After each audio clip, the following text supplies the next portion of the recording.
En un pequeño pueblo de Jaén, un fenómeno desconcertante desafía la lógica y la ciencia desde hace más de medio siglo. ¿Son verdaderos rostros que emergen del suelo o el engaño perfecto de la imaginación humana? Hoy viajamos a Belmez de la Moraleda para explorar el misterio de las caras de Belmez, el caso más famoso de la parapsicología española. Agosto de 1971. María Gómez Cámara, una humilde ama de casa, descubre manchas extrañas en el suelo de su cocina. Al principio parecen simples decoloraciones, pero pronto esas marcas adoptan rasgos humanos: ojos, nariz, boca. Atrapada entre la sorpresa y el temor, María observa cómo cada día los contornos se intensifican. La noticia corre como pólvora por el pueblo, y en cuestión de horas, Belmez se convierte en epicentro de asombro. En cuestión de días, vecinos y curiosos se agolpan en el umbral de esa vivienda modesta. Algunos afirman que han visto lágrimas en las mejillas pétreas, otros juran haber sentido susurros en la noche. La atmósfera se vuelve tensa. La creencia en lo sobrenatural choca con la racionalidad de quienes exigen pruebas. Poco después llegan los primeros investigadores de lo paranormal. Parapsicólogos y médiums examinan la casa con cámaras fotográficas antiguas y extraños aparatos. En cada rincón buscan respuestas: manipulación con sales de plata o manifestaciones de espíritus. Mientras tanto, la prensa nacional relata el suceso con titulares estruendosos. Las caras de Belmez cautivan la atención de toda España. Pronto surgen las primeras explicaciones científicas. Un grupo de químicos propone que las manchas provienen de sales de plata, similares a las empleadas en fotografía. Estas sustancias reaccionarían al contacto con la humedad y la luz, oscureciendo lentamente la superficie. Según esta hipótesis, un artista o un bromista habilidoso podría haber impregnado el suelo con esas sales, generando rostros fantasmales. Sin embargo, el misterio crece cuando se excavan los cimientos. Bajo la cocina de María se hallan restos óseos humanos, posiblemente de un antiguo cementerio medieval árabe del siglo XIII. Este hallazgo alimenta la idea de que las caras serían manifestaciones de almas en pena. Algunos testigos aseguran haber sentido corrientes gélidas y escuchado lamentos en la penumbra. La cohabitación de la ciencia y lo inexplicable exacerba la tensión. Al cumplirse un mes, las teorías chocan de frente. En el laboratorio, investigadores miden la composición química del suelo. Detectan cloruros de plata y otros compuestos capaces de oscurecerse con el tiempo. Pero los parapsicólogos replican: ¿acaso no podrían esas sales ser inocuas hasta que un campo energético invisible las active? La disputa escala en las páginas de los medios y en las tertulias radiofónicas. A mitad del camino aparece una nueva voz de autoridad, un psicólogo experto en percepción humana. Él sugiere que estamos ante un caso de pareidolia, un fenómeno donde el cerebro interpreta patrones aleatorios como rostros familiares. Desde ese enfoque, las manchas habrían estado siempre allí, producto de la humedad y la porosidad de la loza. Conformamos rostro allí donde la vista y la sugestión nos llevan. Mientras el verano avanza, las caras de Belmez se multiplican en otras áreas de la casa. En el suelo de la despensa, en las paredes e incluso en un corral anexo aparecen huellas de ojos inexpresivos. Los vecinos, ya encapsulados en el misterio, comparten sus propios relatos: luces danzantes, móviles que caen sin explicación. La casa de María se convierte en una atracción turística improvisada. Coches abarrotan la calle y se levantan puestos de bocadillos. Los científicos insisten en sus estudios empíricos.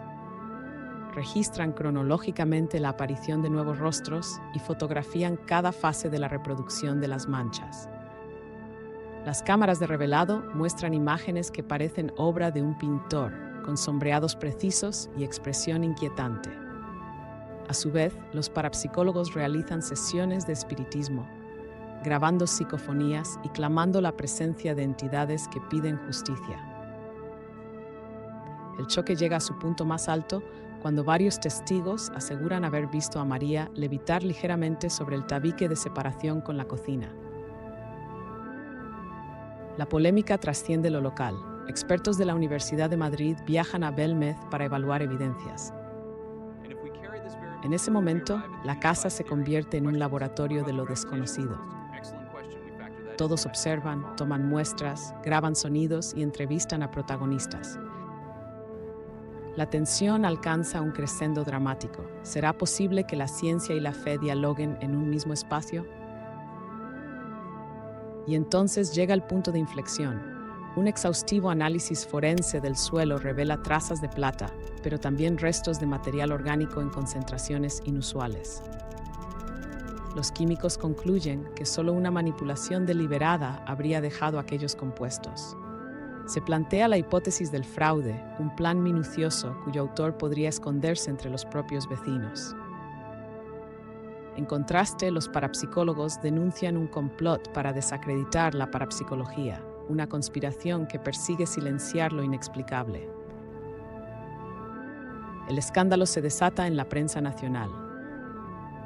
Artículos titulan La farsa de Belmez o Espíritus en la cocina, avivando la confrontación entre creyentes y escépticos. En programas de televisión, tertulianos discuten acaloradamente. Unos defienden el rigor científico, otros alzan la voz por el lado humano del asombro. El público impaciente quiere respuestas definitivas. Pero los científicos admiten limitaciones. El fenómeno no se repite bajo condiciones de laboratorio controladas. Y los médiums aseguran que la presencia espiritual se retira cuando se la observa con escepticismo extremo. Con los meses, el revuelo pierde intensidad. La casa vuelve a la calma, aunque las manchas perduran, apenas visibles bajo una capa de barniz. María regresa a su rutina, más consciente que nunca de haber protagonizado algo extraordinario. Las visitas cesan, pero quienes pasaron por allí guardan un recuerdo intenso de aquel espacio tantas veces examinado y fotografiado. Hoy, medio siglo después, sigue sin haber un consenso. Las caras de Belmez permanecen colgadas entre la ciencia y la leyenda. Algunos investigadores proponen nuevos métodos de análisis más sofisticados, pero el fenómeno resiste la explicación definitiva. En Belmez, el enigma se convirtió en parte de la identidad local. Una ruta del misterio acompaña al viajero por calles empedradas. Los rostros benevolentes y grotescos conviven en souvenirs y libros de parapsicología. El legado de este caso trasciende lo paranormal. Ha inspirado documentales, novelas y debates académicos sobre el límite entre la realidad y la ilusión. Nos invita a cuestionar nuestra propia percepción y a reconocer los límites del conocimiento. Porque a fin de cuentas, la curiosidad humana prospera en el umbral de lo desconocido. Hoy te dejamos con la misma pregunta con la que iniciamos este relato. ¿Son las caras de Belmez simples manchas manipuladas o el eco de almas antiguas clamando un lugar en nuestra memoria? La respuesta puede residir en un laboratorio o quizás en la profundidad de nuestra mente. El misterio perdura. Tú decides. Acompáñanos en este viaje al corazón de uno de los enigmas más intrigantes de España y decide por ti mismo, realidad o ilusión.